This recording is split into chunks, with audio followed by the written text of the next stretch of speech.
So hey guys, welcome to our channel अभी Technical Hub में आपका स्वागत है। मैं अभिषेक आप लोग के बीच फिर से आ चुका हूँ एक नया वैकेंसी को लेके, जो कि इंडियन आर्मी ने हाल ही में TES-49 वैकेंसी के नोटिफिकेशन को जारी किया है, जिसमें बताया गया है कि इसमें जो है सीधी भर्ती ली जाएगी, कोई भी एग्ज़ाम नहीं होने वाला है।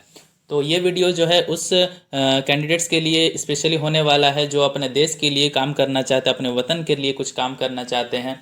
तो आइए चलिए चलते हैं, वो नोटिफिकेशन को अच्छे से देखते हैं। बने रहिए मेरे साथ। Let's be started.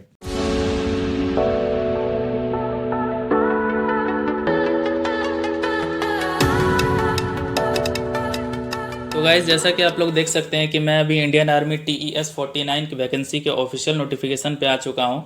इसका जो फुल नोटिफिकेशन है वो 10 पेज का नोटिफिकेशन है और उसमें ऐसी बहुत सारी चीज़ें हैं जो आपके यूज़ के नहीं हैं।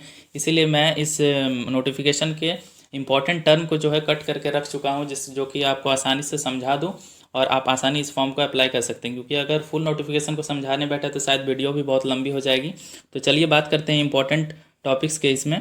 तो वो है, पहला है एलिजिबिलिटी है। पहले एलिजिबिलिटी में देखिए क्या दिया हुआ है कि a candidate must be an unmarried male, यानी कि ये जो वैकेंसी है ये फीमेल के लिए नहीं है दोस्तों। यहाँ पे सिर्फ मेल, अनमैरिड मेल को ये अपॉर्चुनिटी दी गई है इस फॉर्म के लिए। और must be a citizen of India, यानी कि आपके पास भारत का नागरिकता होना अनिवार्य है। अगर आपके पास भारत का नागरिकता नहीं है तो आप इस फॉर्म के लिए एलिजिबल नहीं है। आगे बात करेंगे यहाँ पे एज लिमिट की। तो एज लिमिट का यहाँ दिया गया है कि a candidate must not be the below 16.5 years and above 19.5 years, यानी कि 16.5 साल से 19.5 साल के बच्चे ही इस फॉर्म का अप्लाई कर सकते हैं। और वही डेट ऑफ बर्थ की बात करेंगे कि यहाँ पे आपका जो डेट ऑफ बर्थ है वो 2 जनवरी 2004 से पहले का नहीं होना चाहिए और 1 जनवरी 2007 के बाद का नहीं होना चाहिए। तो आप अपना यहाँ रेंज चेक कर लीजिएगा। अगर आपका डेट ऑफ बर्थ इस रेंज में अगर लाइक कर रहा है तो आप इस फॉर्म के लिए एलिजिबल हैं। नोट 1 और नोट 2 में ये दिया गया है दोस्तों कि आपका जो मैट्रिक का जो आपका सर्टिफिकेट में जो डेट ऑफ बर्थ दिया गया वही डेट ऑफ बर्थ को यहाँ डालने को कहा जा रहा है, ताकि बाद में कुछ गलती ना हो। यानी कि आप जब भी फॉर्म इसको अप्लाई करेंगे तो आप एकदम ध्यानपूर्वक इस फॉर्म को अप्लाई करेंगे, क्योंकि अगर बाद में फिर कोई गलती पाई जाती है तो इसकी जिम्मेवारी बोर्ड नहीं लेगी। ठीक है, आगे बात करते हैं कि यहाँ एजुकेशन क्वालिफिकेशन क्या मांगा गया है। तो only those candidates who have pass 10+2 examination. ठीक है, यहाँ पे 10+2 एग्जामिनेशन मांगा गया है। सब्जेक्ट PCM मांगा गया है। PCM से अगर आप 10+2 पास किए हैं और अगर आपका उसमें 60% मार्क्स है तो आप इस फॉर्म के लिए एलिजिबल है। साथ ही साथ आपको ये एलिजिबिलिटी भी रहना चाहिए कि candidate must have appeared in JEE mains 2022, यानी कि हाल ही में जो है 2022 में JEE मेंस का पेपर हुआ था, उसमें अगर आप अपीयर किए थे तभी आप इस फॉर्म के लिए एलिजिबल है, अन्यथा नहीं है। चलिए आगे बात करते हैं कि यहाँ पे वैकेंसी के बारे में। तो वैकेंसी आप अगर देखिएगा तो यहाँ 90 वैकेंसी दिख रही है, लेकिन यहाँ पे लिखा गया है कि the vacancy are provisional and can be changed depending on the training capacity at the training academy. यानी कि जो ये वैकेंसी है ये अभी निर्धारित नहीं है दोस्तों, ये चेंज भी किया जा सकता है बोर्ड की तरफ से। तो इसीलिए अभी ये 90 वैकेंसी हम ये अभी एक्चुअल नहीं मान सकते हैं। आगे हम बात करेंगे कि टाइप ऑफ कमीशन में। टाइप ऑफ कमीशन में लिखा गया है कि इसमें आपका जो है 4 साल का कोर्स होने वाला है। उसके बाद आपको एज अ लेफ्टिनेंट रैंक मिलेगा। एज अ लेफ्टिनेंट के पोस्ट पे आपको जॉब दी जाएगी, उसके बारे में लिखाया गया है। आगे बात करेंगे यहाँ पे ट्रेनिंग की। तो ट्रेनिंग यहाँ लिखा गया है कि टोटल ट्रेनिंग जो है आपका 5 साल का इसमें होने वाला है। पहला जो है 1 साल जो है बेसिक मिलिट्री ट्रेनिंग आपका होगा, जो कि आपका गया में दिया जाएगा। और बाकी जो है 4 साल की ट्रेनिंग वो आपका फेज़ 1 और फेज़ 2 में बांटा गया है। फेज़ 1 में अगर आप देखिएगा तो यहाँ पे 3 साल का ट्रेनिंग होगा, जो कि आपका पुणे, महू या सिकंदराबाद, ये 3 जगह में से कोई एक जगह आपको दिया जा सकता है ट्रेनिंग स्पॉट। और उसके बाद फेज़ 2 की बात करेंगे तो यहाँ पे 1 साल का फिर से आपका ट्रेनिंग होगा पुणे, महू या सिकंदराबाद में ही। उसके बाद आपको डिग्री अवार्ड किया जाएगा। ट्रेनिंग खत्म होते ही आपको कॉल लेटर मिल जाएगा दोस्तों पोस्ट का। ठीक है, एज अ लेफ्टिनेंट पोस्ट। ठीक है, आगे बात करेंगे यहाँ पे प्रमोशन क्राइटेरिया क्या रखा गया। प्रमोशन क्राइटेरिया आप अगर देखिएगा तो आपका पहला जो जॉब लगने वाला है वो लेफ्टिनेंट के पोस्ट में ही लगने वाला है। फिर आपका ऑन कमीशन जाना पड़ेगा कैप्टन के पोस्ट में।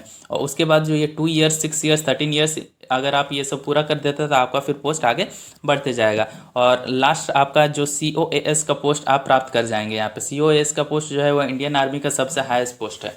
COAS का पोस्ट सबसे हाईएस्ट पोस्ट है। तो यहाँ पे अपॉर्चुनिटी भी बढ़िया मिल रहा है, प्रमोशन क्राइटेरिया भी यहाँ बढ़िया दिया जा रहा है।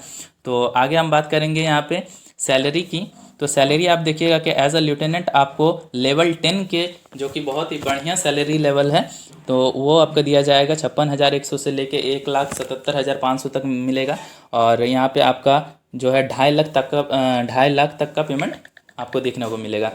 आगे हम बात करेंगे कि यहाँ पे चिल्ड्रन अलाउंस, मतलब यहाँ पे बहुत सारे अलाउंस दिए जा रहे हैं एक्स्ट्रा में, यानी कि आपका जो सैलरी है वो तो है ही, और ऊपर से अलाउंस भी दिया जा रहा है। यानी कि यहाँ पे चिल्ड्रन अलाउंस के बारे में बात करें तो यहाँ 2250 पर मंथ आपका दिया जाएगा टू एल्डेज सर्वाइविंग चिल्ड्रन ओनली, यानी कि आपका 2 बच्चे का खर्च जो है इंडियन आर्मी ही चलाएगी, और कहाँ से कहाँ तक, वो नर्सरी से 12 तक की पढ़ाई वो ही कराएगी, यानी कि इंडियन आर्मी ही कराएगी।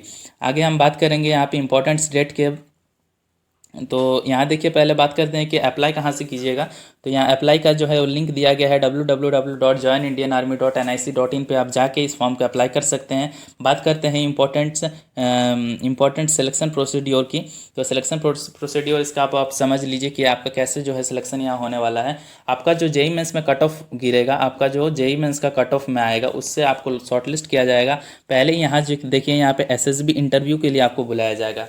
अगर आपको एसएसबी इंटरव्यू क्या होता है वो आप अगर नहीं जानते हैं तो कमेंट सेक्शन में कमेंट कीजिएगा, मैं उसके लिए अलग से एक अप्रोप्रिएट वीडियो बना दूंगा। फिलहाल आप ये इतना जान जाइए कि एसएसबी जो है वो 5 डेज़ का एक इंटरव्यू होता है। 5 डेज़ का इंटरव्यू होता है, एक जगह आपको अलॉट किया जाएगा, वहाँ आपको बुलाएगा और वहाँ पे फिर आपका स्क्रीनिंग होगा, ग्रुप डिस्कशन होगा और इंटरव्यू लिया जाएगा। अगर वहाँ से आप शॉर्टलिस्ट हो जाते हैं तो आपको फिर ट्रेनिंग के लिए भेजा जाएगा। तो यहाँ पे देखिए, एसएसबी के लिए आपका जगह दिया गया है इलाहाबाद, भोपाल, बेंगलोर, कपूरथला, ये सब जगह में आपको एसएसबी के लिए बुलाया जा सकता है। आगे देखिए, यहाँ लिखा गया है कि अगर आप उसमें सिलेक्शन में पास कर जाते हैं तो स्टेज 1 स्टेज 2 ट्रेनिंग के लिए आपको फिर आगे भेजा जाएगा। ठीक है। अगर आप ट्रेनिंग अच्छा तरह से कर लेते हैं फिर आपका ऑल इंडिया मेरिट लिस्ट बनेगा और फिर देन मेडिकल और फिर ज्वाइनिंग लेटर आपको पकड़ा दिया जाएगा। चलिए आगे बात करते हैं इंपॉर्टेंट डेट के अब। तो हो सकता है आप लोग बहुत सारे स्टूडेंट्स पहले भी देख चुके थे कि नवंबर में इसका फॉर्म आया हुआ था। नवंबर में फॉर्म दोस्तों इसका पहले ही आ गया था, लेकिन इसका जो है लिंक एक्टिवेट नहीं किया गया था दोस्तों। लिंक में कुछ गड़बड़ी हो सकता है, इंडियन आर्मी के द्वारा चल रहा था तो लिंक इसका एक्टिवेट नहीं किया था, तो इसको फिर से दिसंबर में चालू कर दिया गया है, जो कि आप यहाँ देख सकते हैं कि 1 दिसंबर से लेके 30 दिसंबर तक इसका डेट रखा गया है। तो ये था जॉब का वैकेंसी का पूरा डिटेल। अगर आप लोगों का फिर भी कोई क्वेश्चन हो तो आप कमेंट करके अपना डाउट क्लियर कर सकते हैं। साथ ही साथ इस नोटिफिकेशन का लिंक हमारे टेलीग्राम ग्रुप में भी अपलोड कर दी गई है, आप चाहे तो वहां से इस वैकेंसी का फुल नोटिफिकेशन वहां से डाउनलोड कर सकते हैं, लिंक डिस्क्रिप्शन में दी गई है। वीडियो पसंद आया तो वीडियो को लाइक ज़रूर करें और चैनल में नए हैं तो चैनल को सब्सक्राइब करना बिल्कुल भी ना भूलें। Thank you. मिलते हैं किसी नई वैकेंसी के साथ, तब तक के लिए जय हिंद।